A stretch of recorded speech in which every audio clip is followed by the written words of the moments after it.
Item ಯಾವುದೇ ಇರಲಿ try ಮಾಡಿ ಆಚಿ ಚಿಕನ್ ಮಸಾಲಾ. ದಕ್ಷಿಣ ಗದ್ದುಗೆ ಏರೋದಕ್ಕೆ ಕಾಂಗ್ರೆಸ್ ಬಿಜೆಪಿ ನಡುವೆ ದೊಡ್ಡ ಫೈಟ್ ನಡೀತಾ ಇದೆ.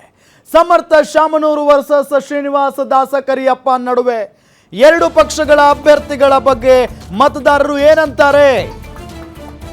ಶತಾಯ ಗತಾಯ ಈ ಬಾರಿಯೂ ಕೂಡ ದಕ್ಷಿಣ ಕ್ಷೇತ್ರದಲ್ಲಿ ಕಾಂಗ್ರೆಸ್ ಬಾವುಟವನ್ನು ಹಾರಿಸಬೇಕು ಅನ್ನೋದು ಕಾಂಗ್ರೆಸ್ ಕಾರ್ಯಕರ್ತರ ಶಪಥ ಮತ್ತು ಕಾಂಗ್ರೆಸ್ ನಾಯಕರ ನಿರ್ಧಾರ. ಇನ್ನೊಂದು ಕಡೆ ಬಿಜೆಪಿ ಹೆಂಗೋ ಈಗ ಮುಸ್ಲಿಂ ವೋಟ್ಗಳು ಒಡೆಯುವಂತ ಸಾಧ್ಯತೆ ಇದೆ, ಇದೇ ಒಳ್ಳೆ ಚಾನ್ಸು ಅಂತ ಹೇಳಿ ಈ ಬಾರಿ ಬಿಜೆಪಿ ಬಾವುಟವನ್ನು ಹಾರಿಸಬೇಕು ಅಂತ ಪ್ಲಾನ್ ನಡೀತಾ ಇದೆ. ಏನ್ ಬೇಕಾದ್ರೂ ಆಗ್ಬಹುದು. ಹಾಗಾದ್ರೆ ಎರಡು ಪಕ್ಷಗಳ ಅಭ್ಯರ್ಥಿಗಳ ಬಗ್ಗೆ ಮತದಾರ ಪ್ರಭುಗಳು ಏನಂತಾರೆ?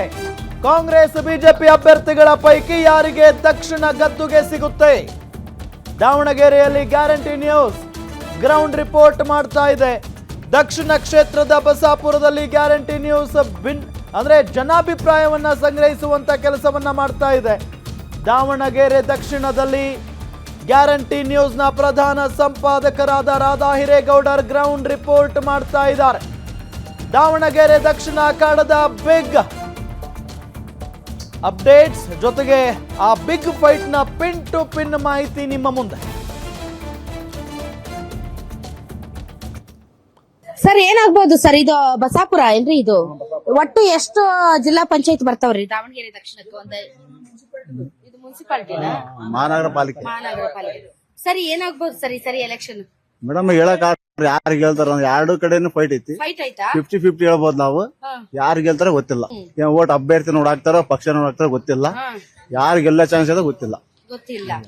ಸೊ ಹಂಗೆ ಟ್ರೆಂಡ್ ನೋಡ್ತಿದ್ರೆ ಏನ್ ಅನ್ಸುತ್ತೆ ಸರ್? ನಮಗೆ ಟ್ರೆಂಡ್ ನೋಡಿದ್ರೆ ನಮ್ಗೆ ಈ ಎಲ್ಲ ಹುಡ್ರದೆಲ್ಲ ನೋಡಿದ್ರೆ ಶ್ರೀನಿವಾಸ ಕರಿಯಪ್ಪರು ಬರುವುದಂತ ನಿಮ್ಗೆ ಅನ್ಸುತ್ತೆ. ನಿಂಗೇನ್ ಅನ್ಸುತ್ತಪ್ಪ? ನಮಗೆ ಶ್ರೀನಿವಾಸ ದಾಸ್ ಕರಿಯಪ್ಪರು ಬರ್ಬೋದು ಅಂತ ಇದೆ ಮೇಡಮ್.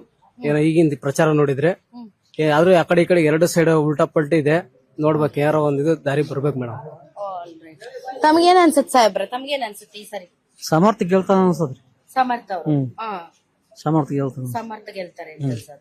ಅಂದ್ರೆ ಆ ಕಡೆಯಿಂದ ಒಂದ್ ಸ್ವಲ್ಪ ಫೈಟ್ ಇದೆಯಾ, ಫೈಟ್ ಇಲ್ವಾ ಸರ್? ಫೈಟ್ ಇರೋದ ಬಡ ಗೊತ್ತಲ್ರಿ ನಿಮಗೆ. ಒಟ್ಟು ಸಮರ್ಥ ಗೆಲ್ತಾನ ಅಂತ ಹೇಳೋಲಿ. ಸಮರ್ಥ ಎದಕ್ ಗೆಲ್ತಾರ್ರಿ ಸರ್? ಸಮರ್ಥ ಕೆಲಸ ಮಾಡಕ್ ಗೆಲ್ತಾರ.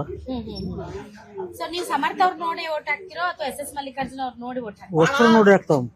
ಸಮರ್ಥ, ಶಂಕರಾಚಾರ್ಯ, ಮಲ್ಲಿಕಾರ್ಜುನ, ಪ್ರಭಾಮರು ಅಷ್ಟು ನೋಡಿ ಓಟ್ ಹಾಕ್ತವೆ. ತಮಗೇನ್ ಅನ್ಸುತ್ತೆ ಮೇಡಮ್? 100% ಕಾಂಗ್ರೆಸ್ ಬರುತ್ತೆ ಅಂತ ಅನ್ಸುತ್ತೆ. ಯಾಕೆ ಅಂದ್ರೆ ಅವ್ರು ಅಜ್ಜರ್ ಕಾಲದಾಗಿಂದನೂ ಕೆಲಸ ಮಾಡಿದ್ದಾರೆ. ಈ ಬಸಾಪುರದಿಂದ ಹಿಡಿದು ಅಪ್ ಟು ಬೋರ್ಗೊಂಡಳ್ಳಿ ತನಕನೂ ಸಿಸಿ ರೋಡ್ ಆಗ್ಲಿ, ಒಂದು ಕೆರೆ ನೀರಿ ಪೈಪ್ಲೈನ್ ಅದು ಒಂದು, ಆಮೇಲೆ ಪೈಪ್ಲೈನ್ ಆಗ್ಲಿ, ನೀರಿನ ವ್ಯವಸ್ಥೆ ಆಗ್ಲಿ ಎಲ್ಲ ಚೆನ್ನಾಗೇ ಮಾಡ್ತಾ ಇದಾರೆ. ಈಗ ಅಜ್ಜರ್ ಕಾಲದಾಗಿಂದನೂ ಚೆನ್ನಾಗೇ ಇದೆ. ಇವ್ರಿಗೂ ನಾವು ಅದೇ ಪ್ರಯತ್ನ ಮಾಡ್ತಾ ಇದೀವಿ. ಇವ್ರು ಅದೇ ತರ ತಾತನ ತರನೇ ಕೆಲಸ ಮಾಡ್ಕೊಂಡು ಹೋಗ್ಬೇಕಂತ ಹೇಳಿ ಹೇಳ್ತಾ ಇದೀವಿ. ಇದು ನಮ್ದು ಇಲ್ಲಿ ಒಂದು 15-20 ವರ್ಷ ಆಯ್ತು ಮೇಡಮ್. ಇಲ್ಲಿ ಬಾಡಿಗೆ ಮನೆಯಾಗಿದ್ದು ಇಲ್ಲಿ ನಮ್ಮೂರಲ್ಲಿ ಏನು ಕೆಲಸ ಆಗಿಲ್ಲ, ಯಾರ್ದಾಗಿಲ್ಲ, ಬಿಜೆಪಿ ಆಗಿಲ್ಲ, ಯಾರ್ದಾಗಿಲ್ಲ. ಇಲ್ಲಿ ಬರೀ ಸೈಡ್ ಕೊಡೋದೇ ಒಂದ್ 30 ವರ್ಷ ಆಯ್ತು. ಬಾಡಿಗೆ ಮನೆಯವರು ಒಂದು 50-60 ಜನ ಅದಾರ ಮೇಡಮ್. ಬಾಡಿಗೆ ಮನೆಯವರು ಇದೇನು ಅಭಿವೃದ್ಧಿನ ಆಗಿಲ್ಲ. ಇಲ್ಲಿ ಸುಮ್ನೆ ಹೇಳ್ಬೋದು, ನಾವ್ ಇದ್ದಿದ್ದು ಹೇಳ್ಬಿಡ್ತೇವೆ. ಯಾರ್ದೇ ಮುಲಾಜ್ ನೋಡಲ್ಲ. ಇದರ ಪ್ರಾಮ್ ಇದೆ. ಎಷ್ಟು ಬನ್ನಿ ನೋಡಿ ಸೈಟ್, ಎಷ್ಟು ಜನಕ್ಕೆ ಮನಿ ಇಲ್ಲ ಬೇಕ್ರಿ, ಎಲ್ಲ ಲೆಕ್ಕ ಕೊಡ್ತಾವ್ ನಾವು. ನಮ್ಗಂತ ಈ ಕಡೆ ಏನು ಒಂದ್ ಸಣ್ಣ ಪುಟ್ಟನೇ ಏನಿಲ್ಲ. ಏನಿಲ್ಲ ಮೇಡಮ್, ನಾವು ದಾವಣಗೆರೆ ದಕ್ಷಿಣದ ವಿಚಾರ ಅಷ್ಟೇ ಮಾತಾಡ್ತೀವಿ. ನಮಗೆ ಒಂದು 22ರಿಂದ 23 ವಾರ್ಡ್ ಬರ್ತವೆ.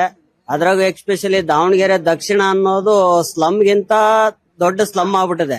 ಯಾಕಂತಂದ್ರೆ ಈಗ ನೀವು ಬರ್ತಾ ನೋಡಿರ್ಬೋದು ಅನ್ಕಂತೀನಿ ರಸ್ತೆ ಯಾವ ಸ್ಥಿತಿಯಾಗಿತ್ತು ಅಂತ. ರಸ್ತೆ ಅಂದ್ರೆ ಮೇಡಮ್ ಮುಖ್ಯವಾದ ರಸ್ತೆಗಳಲ್ಲ.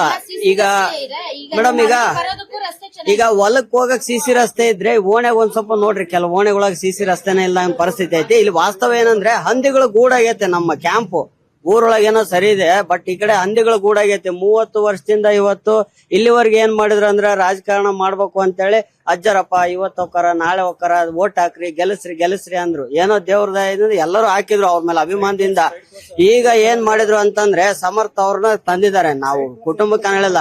ಇಲ್ಲಿ ಸೈಟ್ ಮೇಡಮ್ ಹೆಚ್ಚು ಕಮ್ಮಿ 400-450 ಮನೆಗಳಲ್ಲಿ 200 ಮನೆಗಳು ಬರೋ ಬಾಡಿಗೆ ಜನನೇ ಅದಾರ.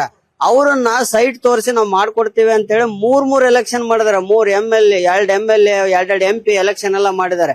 ಇಲ್ಲಿ ಬದಲಾವಣೆ ಅನ್ನೋದು ಆಗಿಲ್ಲ. ಈಗಲೂ ಕೂಡ ಸ್ಲಮ್ ಇದೆ. ಹೌದು, ಇಷ್ಟೊಂದು ನಾವು ಹೊರಗೆ ಕೆಲಸ ಮಾಡ್ತೀವಿ ಅಂದ್ರಲ್ಲ, ಒಂದ್ ಒಳ್ಳೆ ಸ್ಕೂಲ್ ತೋರಿಸ್ಲಿ, ಒಂದ್ ಒಳ್ಳೆ ಆಸ್ಪತ್ರೆ ತೋರಿಸ್ಲಿ ಇಲ್ಲಿ, ಅಥವಾ ಒಂದ್ ಒಳ್ಳೆ ಏನಾರ ಮೂಲ ಸೌಲಭ್ಯಗಳು ಅಂತಕ್ಕಂಥದ್ದು ಒಂದ್ ಇದನ್ನ ತೋರಿಸ್ಲಿ. ಇವತ್ತಿಗೂ ಕೂಡ 10, 12, 14, 16 ಮನೆಗ ವಾಸ ಮಾಡ್ತದಾರ ಜನ ಇಲ್ಲಿ ದಕ್ಷಿಣದಲ್ಲಿ.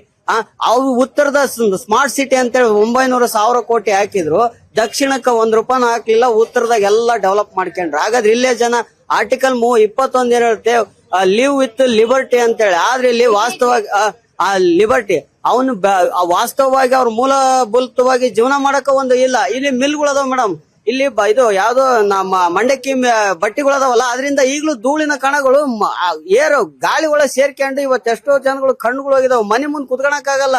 ಒಂದು ಏನಾದ್ರೂ ನಾವು ನೀರ್ ತುಂಬಿಟ್ರೆ ಬಕೆಟ್ ಅಲ್ಲಿ, ಅದ್ರ ಮೇಲೆ ಬರೀ 1 ಗಂಟೆ ಒಳಗೆ ನಿಮಗೆ ಬೂದಿ ಕಣಗಳು ಬಿದ್ದಿರ್ತತಿ. ಉತ್ತರಕ್ಕ ನಮ್ಮ ಸ್ಮಾರ್ಟ್ ಸಿಟಿ ದುಡ್ಡು 1,000 ಕೋಟಿ ಕೊಟ್ಟಿತ್ತೆ ಸೆಂಟ್ರಲ್ ಗವರ್ಮೆಂಟ್. ಅದರಲ್ಲಿ 600 ಕೋಟಿನ ಬರೀ ದಕ್ಷಿಣಕ್ಕೆ ನಾವು ಖರ್ಚು ಮಾಡಿರೋದು, ಬೇರೆ ಎಲ್ಲಿ ಖರ್ಚು ಮಾಡಿಲ್ಲ ಮೇಡಮ್. ಬರೀ ಈಗ ಆಗಿದಾವ CC ರೋಡಲ್ಲಿ ಅವ್ರ ಸೈಟ್ಗಳು ಇದ್ದಾಗ ಪ್ರಕಾಶನ ಒಂದ್ ನಿಮಿಷ ಏನ್ ಗೊತ್ತಾ, ಈಗ ಇವ್ರು ಹೇಳ್ತಿದಾರೆ ನಮ್ಗೆ ಸ್ಮಾರ್ಟ್ ಸಿಟಿ ಯೋಜನೆಯಲ್ಲಿ ದಾವಣಗೆರೆ ದಕ್ಷಿಣಕ್ಕೆ ಏನು ಬಂದಿಲ್ಲ, ದಾವಣಗೆರೆ ಉತ್ತರಕ್ಕೆಲ್ಲ ಹಾಕಿದ್ದಾರೆ ಅಂತ. ಸೊ ಇವರು ಪ್ರಕಾಶನ ಹೇಳ್ತಾರೆ 400 ಕೋಟಿ ಬಂದಿದೆ, 600 ಕೋಟಿ ಖರ್ಚಾಗೈತಿ. ಲಿಂಗರಾಜಣ್ಣ ಅಂತ ನಾನು 600 ಕೋಟಿನ ದಕ್ಷಿಣಕ್ಕೆ ಖರ್ಚು ಮಾಡಿರೋದು.